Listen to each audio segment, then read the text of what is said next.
Hi, this is Christian. I just wanted to share an example of how to install a basic Magento installation using WAMP on a local server. Um, so it's pretty simple. Just a few steps I followed. Um, the first step I followed is I went to magento.com and downloaded the latest edition of Magento Community Edition. So products and solutions and Community Edition. Click on download now.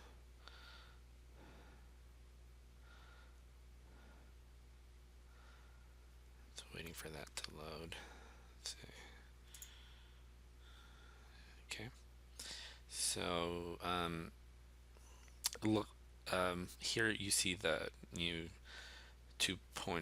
Uh, 2.0 version of Magento being used.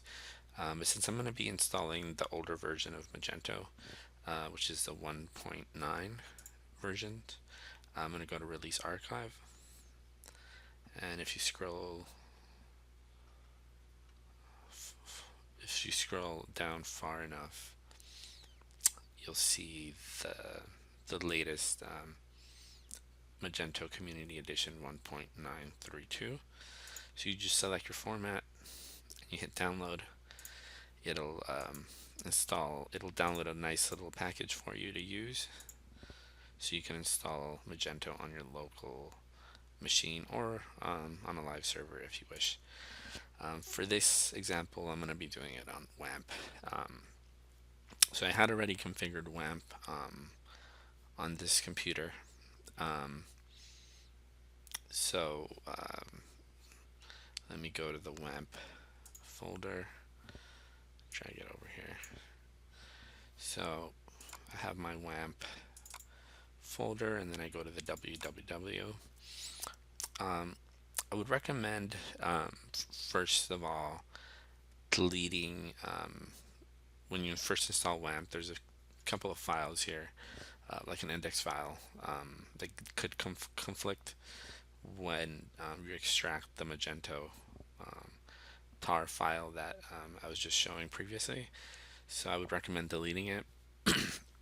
Otherwise, you might have some problems. So I went ahead and deleted that and basically extracted the contents of the Magento folder here in the www.wamp folder. So this should make the Magento installation available through WAMP locally using localhost.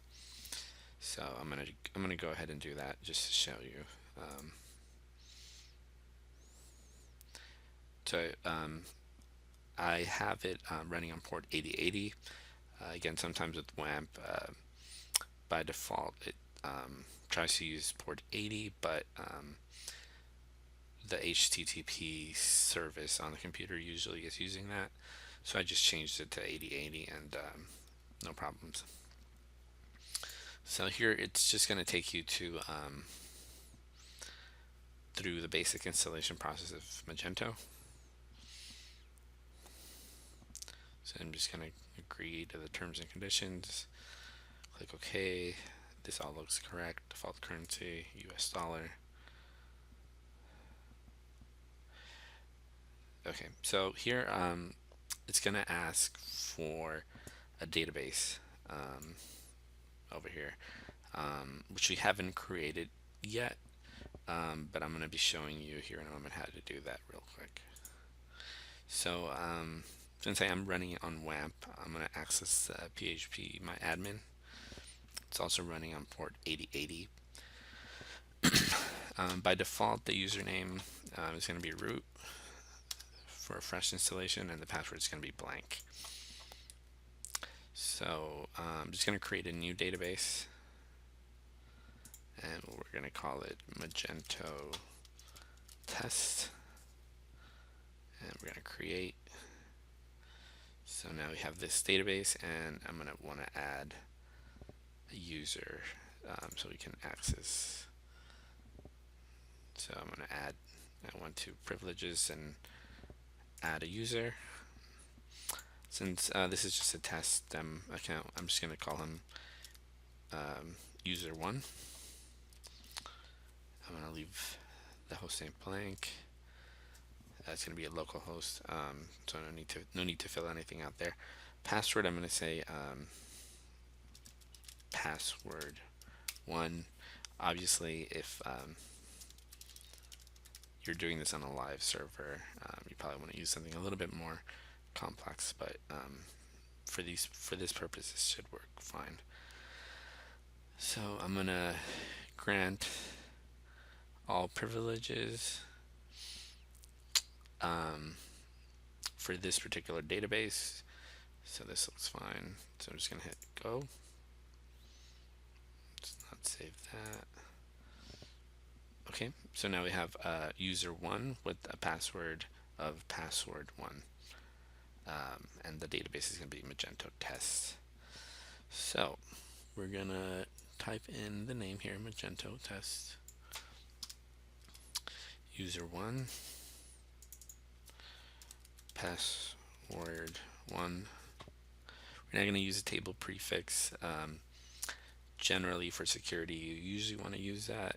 It makes it a little bit harder for anybody to scan the local files, so they can't really guess where some of the admin tables and pages are and so forth, but I'm just going to leave it blank for now.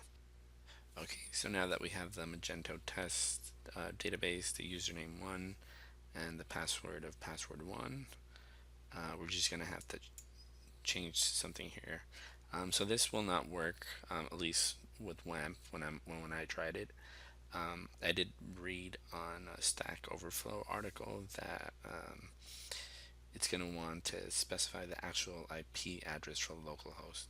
So I went ahead and copied and pasted that. You would obviously change this to whatever port you're running on. I'm running on port 8080, so that's why I appended that to the end. Let me take one more look, make sure everything looks correct, which it does. So say continue.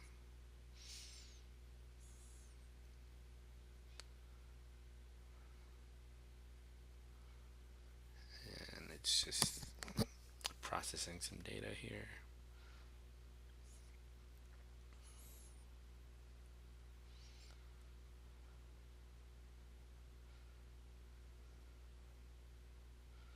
Just give it another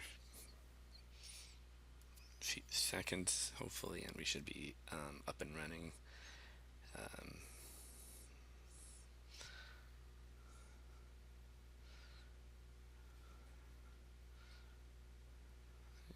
Let's see. And when it is up, it should be available just here. So it's connecting right now. It's creating the tables in the database. If you log into the phpMyAdmin, you should start to see some of these tables being populated. So that's why it takes a little bit of time to get that up and running, but it looks like that finished. Okay, so it looks like everything worked this time. So we're just going to go ahead and fill in some information here. We're going to, just to keep it simple, I'm going to just use the same username, user one. Password's going to be password one, password one. Encryption key, I believe you can leave this blank, and it'll automatically create an encryption key here. And you want to keep this encryption key secret, obviously, in a safe place where it's not accessible, because a lot of the security in Magento is based off this key, so it's very important you keep this in a safe place. So now we're all set. We have our Magento installation set up. Now we can go to the front end of the store or the back end. So let's just take a quick look, see if we can go to the front end, and we should see just a basic Magento installation. And then on the next video, I will be showing how to add products and how to do some additional things in Magento. We can also go to the back end, and we're going to be using that user one and password one, and we should be able to access the Magento backend. Didn't like that. Let's try that again. User one, password one. Let's see. This should work. Okay. Yeah. So